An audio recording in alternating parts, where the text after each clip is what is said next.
మంత్రులు ఎమ్మెల్యేలతో మీనాక్షి నటరాజన్ భేటీ, పార్టీ పరిస్థితులు, ఎస్ఐఆర్ ప్రక్రియ తదితర విషయాలపై ఆరా.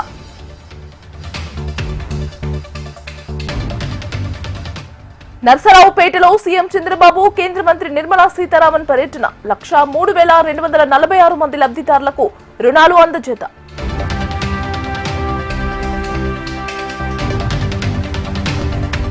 ఏపీలో మళ్లీ విజృంభిస్తున్న కరోనా మహమ్మారి. ఇప్పటి వరకు 12 కేసులు నమోదు, 4 మృతి.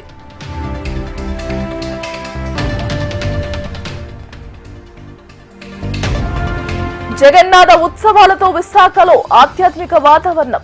దశావతారాల్లో స్వామిని చూస్తూ భక్తుల కీర్తనలు, భజనలు.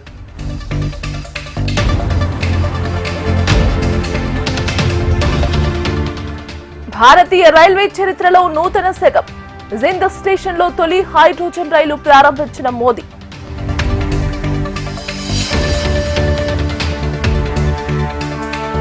ఈహెచ్ఎస్ పై తెలంగాణ ప్రభుత్వం కీలక నిర్ణయం.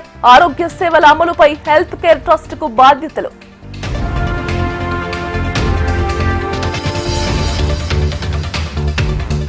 ఏలూరు జిల్లా పల్లెర్లమూడిలో అభివృద్ధి పనులకు శ్రీకారం. సిఎస్ఆర్ నిధులతో కాలువ పనులు ప్రారంభించిన మంత్రి కొలుసు పార్థసారథి.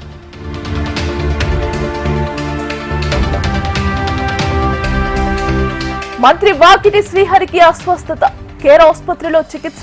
శ్రీహరి ఆరోగ్యం గురించి వాకబు చేసిన సీఎం రేవంత్ రెడ్డి.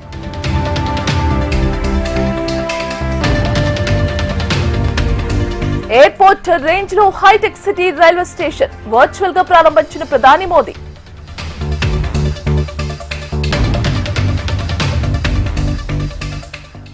జనసేనలో కష్టపడిన వారికి స్థానిక సంస్థల ఎన్నికల్లో అవకాశం.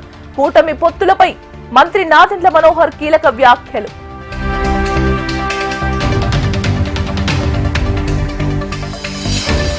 వరంగల్ జిల్లాలో ఆందోళన చేపట్టిన దళిత సంఘాలు. అంబేద్కర్ విగ్రహాన్ని తొలగించి శివాజీ విగ్రహ ఏర్పాటుపై ఉద్రిక్తత.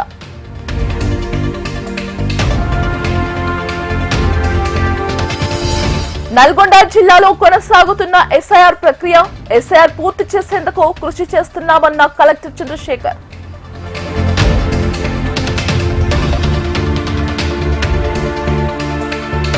నల్గొండ జిల్లా మదారిగూడెంలో సర్పంచ్ దౌర్జన్యం. భూ వివాదంలో చంపుతామని బెదిరించిన అనుచరులు.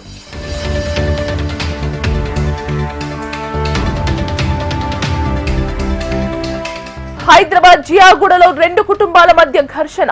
ఘటనలో మృతి చెందిన అబ్దుల్ అజీజ్.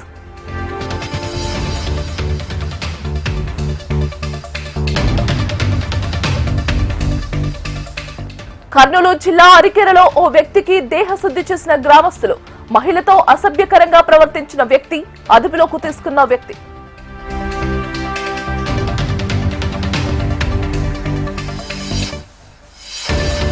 మార్కాపురం జిల్లా కోర్టు దగ్గర ఉద్రిక్తత వాతావరణం. వైసీపీ నేతలపై కేసు, రాజకీయ కక్షేనన్న ఎమ్మెల్యే చంద్రశేఖర్.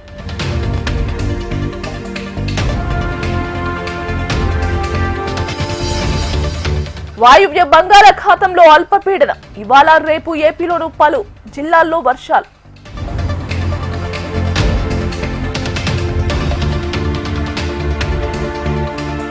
కర్నూలులో ఫుడ్ సేఫ్టీ అధికారుల తనిఖీలు. ఎక్సైజ్ కాజు గుర్తింపు చర్యలు తీసుకుంటామన్న అధికారులు.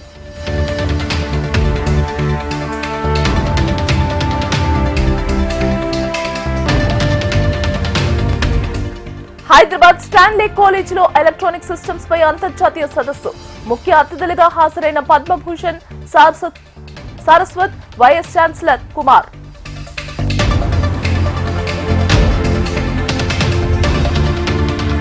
యాదాద్రి భువనగిరి జిల్లాలో ఎక్కువైన సాగునీటి సమస్య. కాలువల నిర్మాణాలు త్వరగా పూర్తి చేయాలంటూ రైతుల డిమాండ్.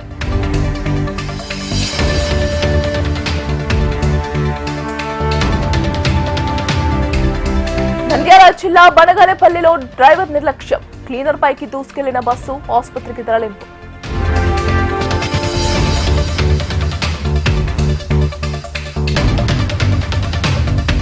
అమెరికా ఓటర్ల సమాచారాన్ని చైనా దొంగిలించింది. యుఎస్ అధ్యక్షుడు డొనాల్డ్ ట్రంప్ సంచలన వ్యాఖ్యలు.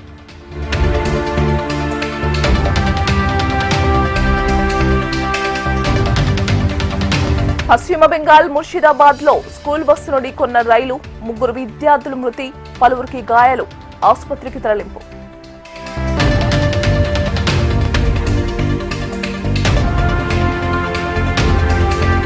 మూడు రోజుల నష్టాలకు బ్రేక్, 4 పైసలు లాభపడిన రూపాయి.